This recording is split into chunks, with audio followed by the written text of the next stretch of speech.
नमस्कार। आज मैं आपको मुंशी प्रेमचंद की एक कहानी नेकी वो सुनाने जा रही हूँ। मुंशी प्रेमचंद से कौन परिचित नहीं है। उन्होंने हिंदी साहित्य में बहुत सारा योगदान दिया है और बहुत सारी कहानियाँ उपन्यास लिखे हैं। तो हर एक कहानी उनकी बहुत ही प्रसिद्ध हुई है। तो आज की कहानी है नेकी। सावन का महीना था। रेवती रानी ने पाँव में मेहंदी रचाई, मांग चोटी संवारी और तब अपनी बूढ़ी सास से जाकर बोली, अम्मा जी, आज भी मेला देखने जाऊंगी। रेवती पंडित चिंतामणि की पत्नी थी। पंडित जी ने सरस्वती की पूजा में ज़्यादा लाभ न देखकर लक्ष्मी देवी की पूजा शुरू की थी। लेन देन का कारोबार करते थे, मगर और महाजनों के विपरीत खास हालातों के सिवा 25% से ज़्यादा सूद लेना उचित न समझते थे। रेवती की सास बच्चे को गोद में लिए खटोले पर बैठी थी। बहू की बात सुनकर बोली, भीग जाओगी तो बच्चे को जुकाम हो जाएगा। रेवती, नहीं अम्मा, कुछ देर न लगेगी, अभी चली आऊँगी। रेवती के 2 बच्चे थे, एक लड़का दूसरी लड़की। लड़की अभी गोद में थी और लड़का हीरामन 7वें साल में था।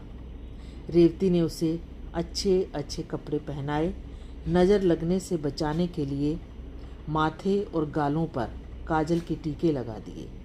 गुड़ियाँ पीटने के लिए एक अच्छी रंगीन छड़ी दे दी और अपनी सहेलियों के साथ मेला देखने चली। कीरत सागर के किनारे औरतों का बड़ा जमघट था। नीलंगू घटाएं छाई हुई थीं। औरतें 16 श्रृंगार किए सागर के खुले हुए हरे भरे सुंदर मैदान में सावन की रिमझिम वर्षा की बहार लूट रही थी। शाखाओं में झूले पड़े थे, कोई झूला झूलती हुई, कोई मल्हार गाती, कोई सागर के किनारे बैठी लहरों से खेलती। ठंडी ठंडी खुशगवार पानी की हल्की हल्की फुहार पहाड़ियों की निखरी हुई हरियावल लहरों के दिलकश झकोले मौसम को ऐसे बना रहे थे कि उनमें संयम टिक न पाता था। आज गुड़ियों की विदाई है। गुड़ियाँ अपनी ससुराल जाएंगी। कुंवारी लड़कियां हाथ पांव में मेहंदी रचाए, गुड़ियों को गहने कपड़े से सजाए उन्हें विदा करने आई हैं। उन्हें पानी में बहाती हैं और छक छक कर सावन के गीत गाती हैं। मगर सुख चैन के आंचल से निकलते ही इन प्यार लाड में पली हुई गुड़ियों पर चारों तरफ से छड़ियों और लकड़ियों की बौछार होने लगती है। रेवती यह सैर देख रही थी और हीरामन सागर की सीढ़ियों पर और लड़कियों के साथ गुड़िया पीटने में लगा हुआ था। सीढ़ियों पर काई लगी हुई थी। अचानक उसका पैर फिसला और पानी में जा पड़ा। रेवती चीख मारकर दौड़ी और सर पीटने लगी। दम के दम में वहाँ मर्दों और औरतों का ठठ लग गया, मगर यह किसी की इंसानियत तकाजा न करती थी कि पानी में जाकर मुमकिन हो तो बच्चे की जान बचाएं। संवारे हुए बाल न बिखर जाएंगे, धोती न भीग जाएगी। कितने ही मर्दों के दिलों में यह मर्दाना ख्याल आ रहे थे। 10 मिनट गुजर गए, मगर कोई आदमी हिम्मत करता नजर न आया। गरीब रेवती पछाड़े खा रही थी। अचानक उधर से एक आदमी अपने घोड़े पर सवार चला जाता था। यह भीड़ देखकर उतर पड़ा और एक तमाशाई से पूछा, यह कैसी भीड़ है? तमाशाई ने जवाब दिया, एक लड़का डूब गया है। मुसाफिर ने कहा, कहाँ? तमाशाई, जहाँ वह औरत खड़ी रो रही है। मुसाफिर ने फौरन अपने गाढ़े की मिर्जई उतारी और धोती कसकर पानी में कूद पड़ा। चारों तरफ सन्नाटा छा गया। लोग हैरान थे कि यह आदमी कौन है। उसने पहला गोता लगाया, लड़के की टोपी मिली। दूसरा गोता लगाया तो उसकी छड़ी हाथ में लगी और तीसरे गोते के बाद जब ऊपर आया तो लड़का उसकी गोद में था। तमाशाइयों ने जोर से वाह वाह का नारा बुलंद किया। माँ दौड़कर बच्चे से लिपट गई। इसी बीच पंडित चिंतामणि के और कई मित्र आ पहुँचे और लड़के को होश में लाने की फिक्र करने लगे। आध घंटे में लड़के ने आंखें खोल दी। लोगों की जान में जान आई। डॉक्टर साहब ने कहा, अगर लड़का 2 मिनट पानी में रहता तो बचना असंभव था। मगर जब लोग अपने गुमनाम भलाई करने वाले को ढूंढने लगे तो उसका कहीं पता न था। चारों तरफ आदमी दौड़ाए, सारा मेला छान मारा, मगर वह नजर न आया। 20 साल गुजर गए। पंडित चिंतामणि का कारोबार रोज बरोज बढ़ता गया। इस बीच में उसकी माँ ने 7 यात्राएं की और मरी तो ठाकुर द्वारा तैयार हुआ। रेवती बहू से सास बनी। लेन देन बही खाता हीरामणि के साथ में आया। हीरामणि अब एक रिष्ट पुष्ट लंबा तगड़ा नौजवान था। वह अच्छे स्वभाव का था, नेक। कभी माँ बाप से छिपाकर गरीब असामियों को यूं ही कर्ज दे दिया करता था। चिंतामणि ने कई बार इस अपराध के लिए बेटे को आंखें दिखाई थी और अलग कर देने की धमकी दी थी। हीरामणि ने एक बार एक संस्कृत पाठशाला के लिए 50 रुपया चंदा दिया। पंडित जी उस पर ऐसे क्रुद्ध हुए कि 2 दिन तक खाना नहीं खाया। ऐसे अप्रिय प्रसंग आए दिन होते रहते थे। इन्हीं कारणों से हीरामणि की तबीयत बाप से कुछ खिंची रहती थी, मगर उसकी यह सारी शरारतें हमेशा रेवती की साजिश से हुआ करती थी। जब कस्बे की गरीब विधवाएं या अमीर के सताए हुए असामियों की औरतें रेवती के पास आकर हीरामणि को आंचल फैलाकर दुआएं देने लगती थी तो उसे मालूम होता था कि मुझसे ज़्यादा भाग्यवान और मेरे बेटे से ज़्यादा नेक आदमी इस दुनिया में कोई न होगा। तब उसे बरबस वह दिन याद आ जाता जब हीरामणि कीरत सागर में डूब गया था और उस आदमी की तस्वीर उसकी आंखों के सामने खड़ी हो जाती जिसने उसके लाल को डूबने से बचाया था। उसके दिल की गहराई से दुआ निकलती और ऐसा जी चाहता कि उसे देख पाती तो उसके पांव पर गिर पड़ती। उसे अब पक्का विश्वास हो गया था कि वह मनुष्य न था बल्कि कोई देवता था। वह अब उसी खटोले में बैठी हुई जिस पर उसकी सास बैठती थी अपने दोनों पोतों को खिलाया करती थी। आज हीरामणि की 27वीं सालगिरह थी। रेवती के लिए यह दिन साल के दिनों में सबसे अधिक शुभ था। आज उसका दया का हाथ खूब उदारता से दिखलाता था और यही एक अनुचित खर्च था जिसमें चिंतामणि भी शरीक हो जाते थे। आज के दिन वह बहुत खुश होती और बहुत रोती और आज अपने गुमनाम भलाई करने वाले के लिए उसके दिल से जो दुआएं निकलती वह दिल और दिमाग की सबसे अच्छी भावनाओं में रंगी होती थी। उसी दिन की बदौलत तो आज मुझे यह दिन और सुख देखना नसीब हुआ है। एक दिन हीरामणि ने आकर रेवती से कहा, अम्मा, शिरपुर नीलाम पर चढ़ा हुआ है, कहो तो मैं भी दाम लगाऊं। रेवती, 16 आना है। हीरामणि, 16 आना? अच्छा गांव है, न बड़ा न छोटा, यहाँ से 10 कोस है। 20,000 तक बोली चढ़ चुकी है, 100-200 में ख़त्म हो जाएगी। रेवती, अपने दादा से तो पूछो। हीरामणि, उनके साथ 2 घंटे तक मत्थापच्ची करने की किसे फुर्सत है। हीरामणि अब घर का मालिक हो गया था और चिंतामणि की एक न चलने पाती। वह गरीब अब ऐनक लगाए एक गद्दे पर बैठे अपना वक्त खांसने में खर्च करते थे। दूसरे दिन हीरामणि के नाम पर श्रीपुर ख़त्म हो गया। महाजन से जमींदार हुए, अपने मुनीम और 2 चपरासियों को लेकर गांव की सैर करने चले। श्रीपुर वालों को खबर हुई नए जमींदार का पहला आगमन था। घर घर नजराने देने की तैयारियां होने लगी। 5वें दिन शाम के वक्त हीरामणि गांव में दाखिल हुए। दही और चावल का तिलक लगाया गया और 300 असामी पहर रात तक हाथ बांधे हुए उसकी सेवा में खड़े रहे। सवेरे मुख्तारे आम ने असामियों का परिचय कराना शुरू किया। जो असामी जमींदार के सामने आता वह अपनी बिसात के मुताबिक 1 या 2 रुपये उनके पांव पर रख देता। दोपहर होते होते 500 रुपयों का ढेर लगा हुआ था। हीरामणि को पहली बार जमींदारी का मज़ा मिला। पहली बार धन और बल का नशा महसूस हुआ। सब नशों से ज़्यादा तेज, ज़्यादा घातक धन का नशा है। जब असामियों की फहरिस्त ख़त्म हो गई तो मुख्तार से बोले, और कोई असामी तो बाकी नहीं है? मुख्तार बोला, हाँ महाराज, अभी एक असामी और है, तखत सिंह। हीरामणि, वह क्यों नहीं आया? मुख्तार, जरा मस्त है। हीरामणि, मैं उसकी मस्ती उतार दूंगा, जरा कोई उसे बुला लाए। थोड़ी देर में एक बूढ़ा आदमी लाठी टेकता हुआ आया और दंडवत करके ज़मीन पर बैठ गया। न नज़र न न्याज। उसकी गुस्ताखी देखकर हीरामणि को बुखार चढ़ आया।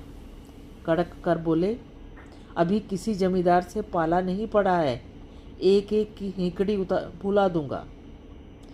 तखत सिंह ने हीरामणि की तरफ गौर से देखकर जवाब दिया, मेरे सामने 20 जमींदार आए और चले गए, मगर कभी किसी ने इस तरह की घुड़की नहीं दी। यह कहकर उसने लाठी उठाई और अपने घर चला आया। बूढ़ी ठकुराइन ने पूछा, देखा जमींदार को कैसे आदमी हैं? तखत सिंह, अच्छे आदमी है, मैं उन्हें पहचान गया। ठकुराइन, क्या तुमसे पहले की मुलाकात है? तखत सिंह, मेरी उसकी 20 बरस की जान पहचान है। गुड़ियों के मेले वाली बात याद है ना? उस दिन से तखत सिंह फिर हीरामणि के पास न आया। 6 महीने बाद रेवती को भी श्रीपुर देखने का शौक हुआ। वह और उसकी बहू बच्चे सब श्रीपुर आए। गांव की सब औरतें उनसे मिलने आई। उनमें बूढ़ी ठकुराइन भी थी। उसकी बातचीत, सलीका और तमीज़ देखकर रेवती दंग रह गई। जब वह चलने लगी तो रेवती ने कहा, ठकुराइन, कभी कभी आया करना, तुमसे मिलकर तबीयत बहुत खुश हुई। इस तरह दोनों औरतों में धीरे धीरे मेल हो गया। यहाँ तो यह कैफियत थी और हीरामणि अपने मुख्तारे आम के बहकावे में आकर तखत सिंह को बेदखल करने की तरकीबें सोच रहा था। जेठ की पूर्णमासी आई। हीरामणि की 16 सालगिरह की तैयारियां होने लगी। रेवती छलनी में मैदा छान रही थी कि बूढ़ी ठकुराइन आई। रेवती ने मुस्कुराकर कहा, ठकुराइन, हमारे यहाँ कल तुम्हारा न्योता है। ठकुराइन, तुम्हारा न्योता सिर आंखों पर, कौन सी बरसगांठ है? रेवती, 29वीं।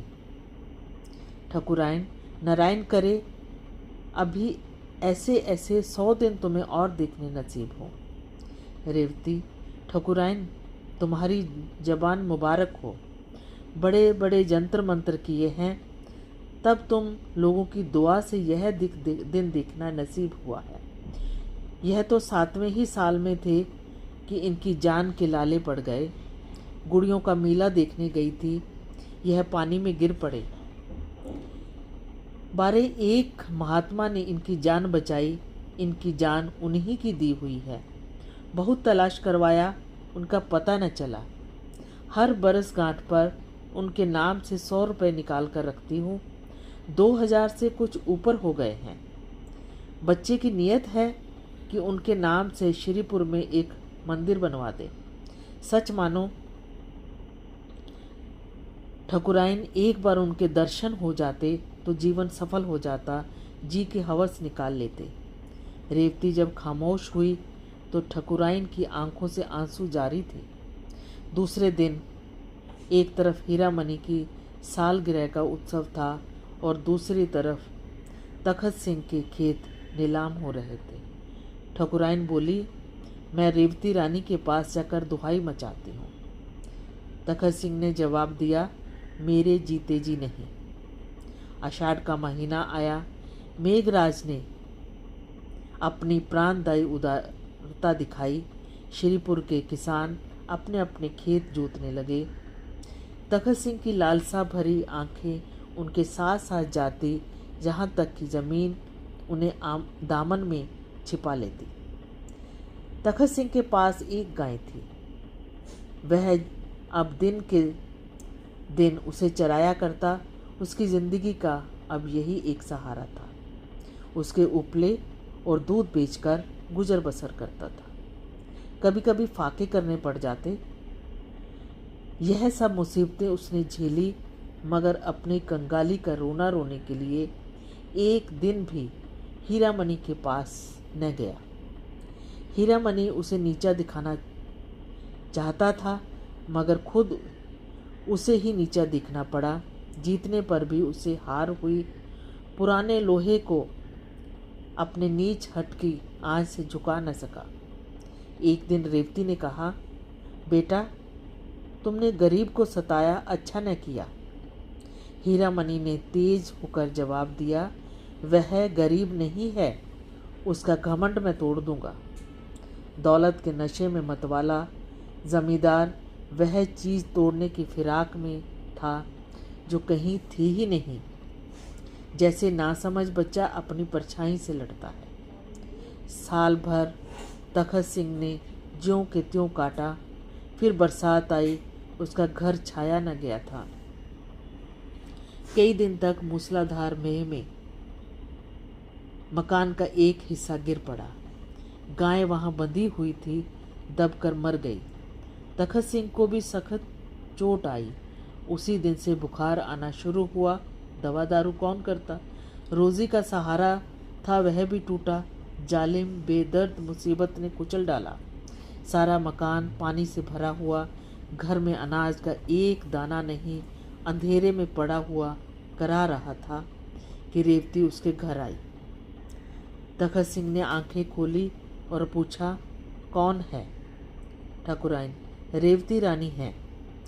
तखत सिंह, मेरे धन्य भाग, मुझ पर बड़ी दया की। रेवती ने लज्जित होकर कहा, ठाकुर, ईश्वर जानता है मैं अपने बेटे से हैरान हूँ। तुम्हें जो तकलीफ हो मुझसे कहो। तुम्हारे ऊपर ऐसी आफत पड़ गई और हमसे खबर तक न की। यह कहकर रेवती ने रुपयों की एक छोटी सी पोटली ठकुराइन के सामने रख दी। रुपयों की झनकार सुनकर तखत सिंह उठ बैठा और बोला, रानी, हम इसके भूखे नहीं हैं। मरते दम गुनाहगार न करो। दूसरे दिन हीरामणि भी अपने मुसाहिबों को लिए उधर से जा निकला। गिरा हुआ मकान देखकर मुस्कुराया। उसके दिल ने कहा, आखिर मैंने इसका घमंड तोड़ दिया। मकान के अंदर जाकर बोला, ठाकुर, अब क्या हाल है? ठाकुर ने कहा, सब ईश्वर की दया है, आप कैसे भूल पड़े? हीरामणि को दूसरी बार हार खानी पड़ी। उसकी यह आरजू थी कि तखत सिंह मेरे पाँव को आंखों से चूमे, अब भी पूरी न हुई। उसी रात वह गरीब, आज़ाद, ईमानदार और बेगैरज ठाकुर इस दुनिया से विदा हो गया। बूढ़ी ठकुराइन अब दुनिया में अकेली थी। कोई उसके गम का शरीक और उसके मरने पर आंसू बहाने वाला न था। कंगाली ने गम की आंच और तेज कर दी थी। ज़रूरत की चीज़ें मौत के घाव को भर न सके, मगर मरहम का काम ज़रूर करती हैं। रोटी की चिंता बुरी बला है। ठकुराइन अब खेत और चारागाह से गोबर चुन लाती और उपले बनाकर बेचती। उसे लाठी टेकते हुए खेतों की ओर को जाते और गोबर का टोकरा सिर पर रखकर बोझ में हाँफते हुए आते देखना बहुत ही दर्दनाक था। यहाँ तक कि हीरा मणि को भी उस पर तरस आ गया। एक दिन उसने आटा, दाल, चावल थालियों में भरकर उसके पास भेजा। रेवती खुद लेकर गई, मगर बूढ़ी ठकुराइन आंखों में आंसू भर कर बोली, रेवती, जब तक आंखों से सूझता है और हाथ पांव चलते हैं, मुझे और मरने वाले को गुनाहगार न करो। उस दिन से हीरा मणि को फिर उसके साथ अमली हमदर्दी दिखाने का साहस न हुआ।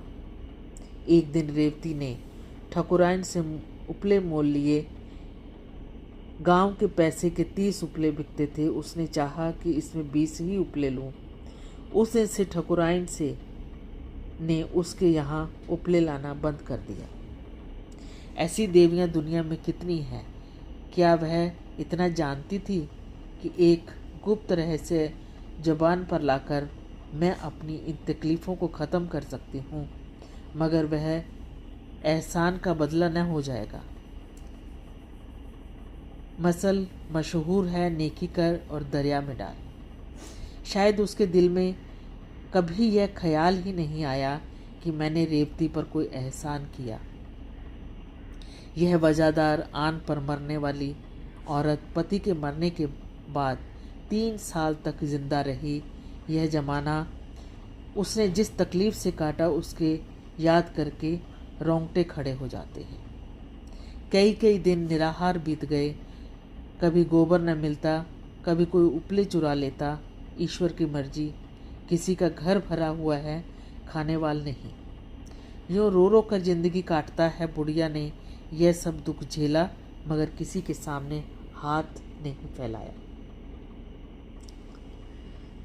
हीरा मणि की 30वीं सालगिरह आई। ढोल की सुहानी आवाज़ सुनाई देने लगी। एक तरफ घी की पूड़ियाँ पक रही थी, दूसरी तरफ तेल की। घी की मोटे ब्राह्मणों के लिए और तेल की गरीब भूखे नीचों के लिए। अचानक एक औरत ने रेवती से आकर कहा, ठकुराइन जाने कैसी हुई जाती है, तुम्हें बुला रही है। रेवती ने दिल में कहा, आज तो खैरियत से काटना, कहीं बुढ़िया मर न रही हो। यह सोचकर वह बुढ़िया के पास गई। हीरा मणि ने जब देखा बुढ़िया नहीं जाना चाहती तो खुद चला। ठकुराइन पर उसे कुछ दिनों से दया आने लगी थी, मगर रेवती मकान के दरवाजे से उसे मना करने आई। यह रहम दिल, नेक मिजाज, शरीफ रेवती थी।